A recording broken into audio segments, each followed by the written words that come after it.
இன்னைக்கு எபிசோட்கான 4வது ப்ரோமோல எஃப்ஜே வந்து பாத்தீங்கன்னா சாண்ட்ரா கால்ல போய் தொபுக்குடின்னு உள்றாரு. சோ அவர் உள்றதுக்கான காரணம் என்னன்னு பாத்தீங்கன்னா வாயை கொடுத்து வாங்கி கட்டிக்கினாருன்னு சொல்லுவாங்கல்ல, அந்த மாதிரி தான் வாயை கொடுத்து வாங்கி கட்டிக்கிட்டு இருக்காரு. அதாவது பர்ஃபார்மன்ஸ் பண்ணுங்கடா, ஒரு அளவுக்கு அதிகமா பண்ணாதீங்கடா, ஏன்டா இப்படி பண்றீங்க. அதாவது இப்பதான் பாத்தீங்கன்னா கனியோட பர்ஃபார்மன்ஸ் தாங்கல அப்படின்னு நம்ம சொல்லி முடிச்சேன். அதுக்குள்ள பாத்தீங்கன்னா அவங்களோட சிஷிய போல அவங்களோட தம்பியா இல்ல வந்து சொல்ல இளைய மகன், கரெக்டா அந்த பந்தபாசெல்லாம் இப்பதான் ஞாபகம் வருது. இளைய மகன் எஃப்ஜே அவன் அடுத்த பர்ஃபார்மன்ஸ் ஆரம்பிச்சுட்டான். மூத்த மகன் ஒரு பக்கம் பர்ஃபார்ம் பண்றானா, இளைய மகன் டே டே டே டே போதுண்டா, ஏன்டா இப்போ ஒரு பிரச்சனை அவங்க ஒன்று வருது, அந்த பிரச்சனையில பேசி தீக்கிறத விட்டு ஸ்ட்ரைட்டா போய் தொப்புக்கடின்னு காலில் விடுறா. இப்போ உங்க காலில் உள்ணுமா, நான் உள்றேங்க, அதெல்லாம் எனக்கு பிரச்சனை இல்லைங்க, பல பேர் காலில் உழுந்தவங்க, ஏன்டா இப்படி பண்றேன், எதுக்கு போய் அந்த பர்ஃபார்மன்ஸ் எதுக்கு.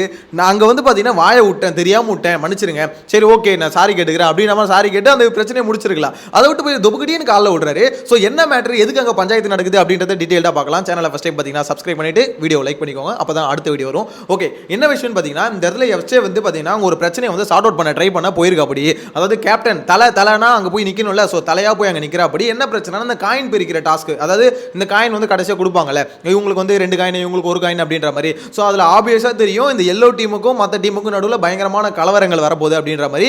ஸோ இந்த எல்லோ டீம் தான் என்ன பண்ண போறாங்க, யாரு கொடுக்கணும் அப்படின்ற மாதிரி டிசைட் பண்ணுறதுல அவங்களுக்கு வந்து பார்த்தீங்கன்னா 2 டீமே பிடிக்கல.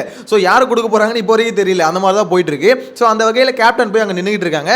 ஒரு பக்கம் அவங்க பேர் இன்னொருத்தவங்க யாரு, ரம்யா ஜோ, அதாவது சந்திரமுகி பாம்பு. ஸோ அந்த பாம்பு வந்து பார்த்தீங்கன்னா ஒரு பக்கம் நிற்கிது, இன்னொரு சைடில் சாண்ட்ரா இவங்க போய் நிற்கிறாங்க.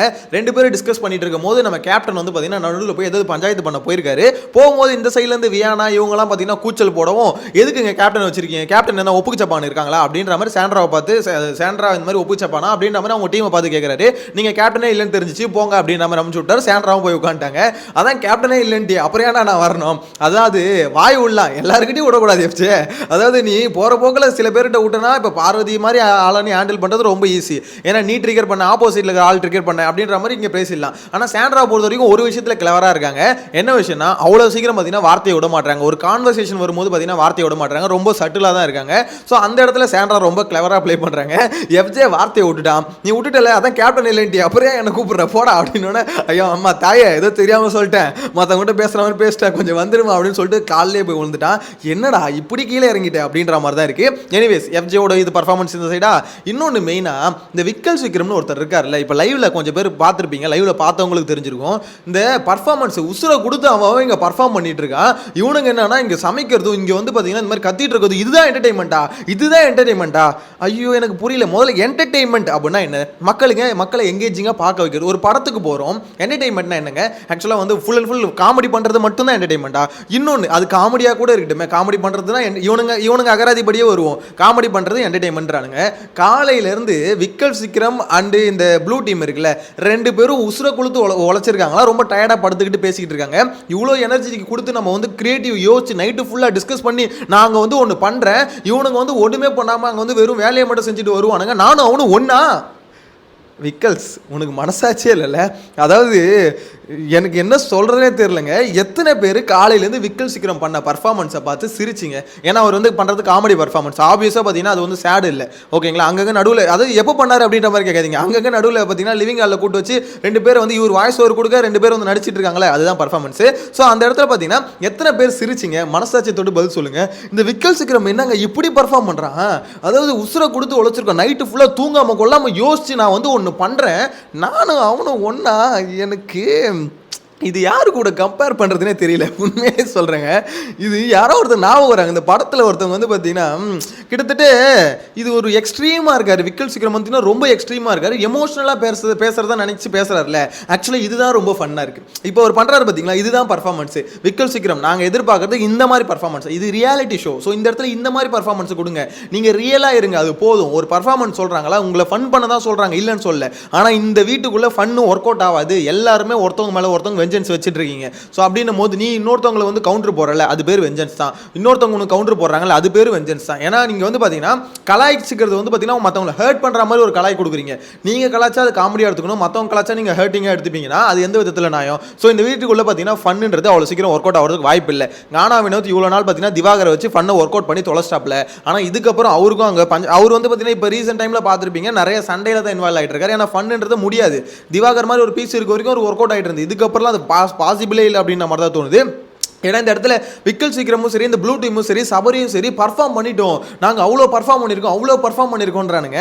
எனக்கு இது என்ன பர்ஃபார்மன்ஸ் தாங்க தெரியல. நானும் பார்க்குறேன் லைவை, நம்மளும் பார்க்குறோம். இதில் வந்து ஏதாவது ஒரு இடத்துல நம்ம உண்மையிலே மனசாட்சி தொட்டு சொல்லுங்கள். ஏன்னா நானும் யோசிக்கிறேன், இவங்க என்ன என்டர்டைன்மெண்ட் பண்ணிட்டாங்க, அப்படி என்ன நம்ம எதாவது மிஸ் பண்ணிட்டோமா அப்படின்ற மாதிரி யோசிக்கிறேன். சுத்தமாக எனக்கு யோசிக்க முடியல. இவனுங்க இவ்வளோ சொல்கிறானுங்களே, இவ்வளோ பில்டப் கொடுக்குறானுங்களே. 1 hour ஷோவில் 1 hour வருதாடா, 1 hour ஷோன்னு ஒன்று போடுறான், 1 hourக்கு ஒரு ஷோ போடுறான் தினமும். அதை 24 மணி நேரத்தை வந்து பார்த்தீங்கன்னா கட் பண்ணி 1 hour போடுறானுங்க. ஸோ அப்படிப்பட்ட 1 hour ஷோவில் நீங்கள் போடுறது, நீங்கள் பண்ணுற பர்ஃபார்மன்ஸ் அட்லீஸ்ட் ஒரு கிளிப்பு வந்தால் கூட நாங்கள் அக்செப்ட் பண்ணிக்கிறோம். ஒரு கிளிப்பு கூட உங்களுக்கு ஆட் பண்ண மாட்டானுங்கடா. அப்படியே ஆட் பண்ணாலும் அது ரொம்ப கிரிஞ்சாக இருக்குடா. ஸோ இதுதான் நான் சொல்ல வரேன். இங்கே விக்கல் சீக்கிரம் பண்ணுற பர்ஃபார்மன்ஸ், இந்த கனிக்கிட்ட உட்காந்து பேசுறாரு. கனி நீங்கள் என்ன பண்ணுறீங்க, நீங்கள் இந்த பூண்டை போடுறது இதெல்லாம் வந்து என்டர்டைன்மெண்ட்டா? இந்த பூண்டை தூக்கி போடுறது, இதை தூக்கி, அது வந்து தப்பு தான். நானும் சொல்கிறேன், அவங்க பண்ணுறது வந்து பார்த்தீங்கன்னா ரிவெஞ்ச் எடுக்கிறாங்களே, அந்த பூண்டு குப்பையை போடுறது அதெல்லாம் தப்பு தான். அது வந்து இது சரின்னே சொல்ல முடியாது. ஏன்னா சாண்ட்ராவோட நாயம் என்ன சொல்கிறாங்கன்னா, இந்த மாதிரி நீங்கள் வந்து பார்த்தீங்கன்னா கிச்சனில் எங்களை எங்கேஜிங்காக வச்சுக்கிறீங்க, எங்களை வந்து ஜூஸ் போட சொல்கிறீங்க, எங்களை வந்து பார்த்தீங்கன்னா நிறைய டாஸ்க் நீங்கள் கொடுக்குறீங்க, அதை பண்ண சொல்லி, ஏன்னா நீங்கள் சொல்கிறதெல்லாம் நாங்கள் செஞ்சு கொடுக்கணும். ஸோ அப்படின்னும் போது கிச்சன்லேயே நாங்கள் எங்கேஜிங்காக இருக்கோம். இதில் வந்து நாங்கள் யோசிக்கவும் முடியாது, கிரியேட்டிவாக உங்களை என்டர்டெயினும் பண்ண முடியாது. அதுதான் எங்களுக்கான பிரச்சனை அப்படின்ற மாதிரி சாண்ட்ரா சொல்கிறாங்க. ஸோ ஒரு நாள் உங்களுக்கு நாங்கள் அந்த பிரச்சனையை கொடுக்குறோம், உங்களுக்கு நாங்கள் குப்பையை போடுறோம். உடனே பிரச்சனை சொன்னார், வாண்டடாக நீங்கள் பண்ணுற மாதிரி இருக்குல்ல, இந்த குப்பை போடுறது, உப்புண்டு போடுறது, இதெல்லாம் அப்படின்ற மாதிரி சொன்னேன். அப்போ நீங்களும் தானே வாண்டடாக வந்து ஜூஸ் கேட்குறீங்க, அது வாண்டடாக உங்களுக்கு தெரியலையா? நாங்கள் தினமும் போடுற சாப்பாடு மட்டுமா நீங்கள் கேட்குறீங்க, அது இல்லாமல் ஜூஸ் எக்ஸ்ட்ரா நீங்கள் ஃபுட்டு செய்ய தானே சொல்கிறீங்க. அதுவும் இப்போ நாங்கள் உங்களுக்கு வாண்டடாக குப்பை போடும்போது அது வாண்டடான ஒர்க்குன்னு தெரியுது, நீங்கள் ஒரு ஜூஸ் எக்ஸ்ட்ரா ஃபுட்டை செய்ய சொல்லும் போது அது வாண்டடாக உங்களுக்கு தெரியலையா அப்படின்ற மாதிரி கேள்வி கேட்குறாங்க. ஸோ இது வந்து பார்த்தீங்கன்னா சாண்ட்ரா பக்கத்தில் இருக்க நியாயம். ஸோ இந்த நியாயத்தை அவங்க சொல்கிறாங்க, அதெல்லாம் ஒரு பக்கம் இருக்கட்டும். இது வந்து பார்த்தீங்கன்னா இது வந்து 2 பேருக்கான அவங்களோட நியாயம் ஒவ்வொருத்தருக்கும் மாறுபடும். ஸோ அதனால் இந்த மாறுபட இதை சொல்கிறாங்க.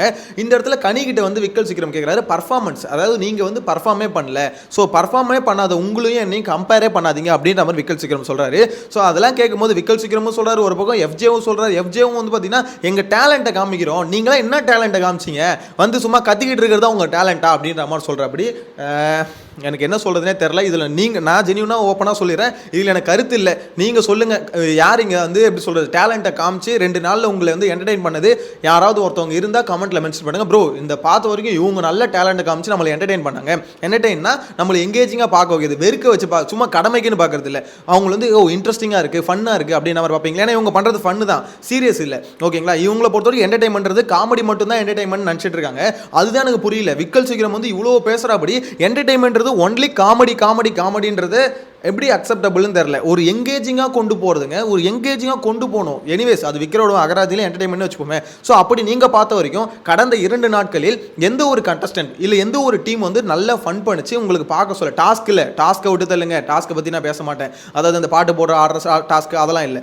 இவங்க ஒரு கிரியேட்டிவாக விக்ரம் சொல்கிறாரா, நைட்டு ஃபுல்லாக நான் உட்காந்து யோசிச்சு ஒரு கான்செப்ட் வந்து யோசிச்சு அதை வந்து காலையில் வந்து நான் பண்ணி பர்ஃபார்ம் பண்ணி காமிக்கிறேன். ஸோ அவ்வளோ பர்ஃபார்மன்ஸ் நான் போட்டிருக்கேன், நானும் நீயும் ஒன்னான்னு கேட்குறாரு. ஸோ அப்படிப்பட்ட பர்ஃபார்மன்ஸு எந்த இடத்துல உங்களை வந்து எங்கேஜிங்காக வச்சுது, யார் பண்ணது நல்லா இருந்தது, கமெண்ட்டில் மென்ஷன் பண்ணுங்கள், நானும் தெரிஞ்சுக்கிறேன். ஏன்னா எனக்கும் புரியல யார் பண்ணது பெஸ்ட்டாக இருந்தது, எனக்கும் புரியல. ஏன்னா நான் பார்த்த வரைக்கும் பார்த்தீங்கன்னா எல்லாம் இரிட்டேட்டிங்காக தான் இருக்குது. ஸோ உங்களோட கருத்து கமெண்ட்டில் மென்ஷன் பண்ணுங்கள். எனிவேஸ் இந்த எஃப்ஜே போய் காலில் விடுறாருல, அதே மாதிரி இதை பற்றி உங்களுக்கு கருத்து என்ன? அதாவது எஃப்ஜே வந்து பார்த்தீங்கன்னா கேப்டனாக வந்து எந்த ஒரு கேஸ்லையும் மாட்டலையே அப்படின்னு நம்ம நினச்சிக்கிட்டு இருந்தேன். என்ன பொறுத்த வரைக்கும் இப்போ ஒரு கேஸில் மாட்டிக்கிட்டாரு. விஜய் சேதுபதி கேட்பார், ஏன்பா போய் காலில் விழுந்த அப்படின்ற மாதிரி கேட்பாரு. ஸோ அந்த சமயத்தில் யாருக்கு ஆப்புன்னு பார்த்தீங்கன்னா எஃப்ஜேக்கு தான் ஆப்பு. ஏன்னா கேப்டன்லாம் இல்லை, கிளம்பு போய் உட்காரு அப்படின்ற மாதிரி சொல்லிட்டு திருப்பி வான்னு கூப்பிட்டா அந்த இடத்துல போய் ஒழுங்காக வந்துருங்க, இப்போ என்ன பண்ணணும், மன்னிப்பு கேட்குறேன்னு சொல்லிட்டு போய் காலில் விடுறாருல, அது என்ன பொறுத்த வரைக்கும் கேப்டனோட தப்பு தான். ஸோ கேப்டன் வாங்கி கட்டிக்க போறாரு அப்படின்ற மாதிரி சொல்ல தோணுது. உங்களோட கருத்தை கமெண்ட்ல மென்ஷன் பண்ணுங்க. நெக்ஸ்ட் வீடியோல மீட் பண்ணலாம். Bye by.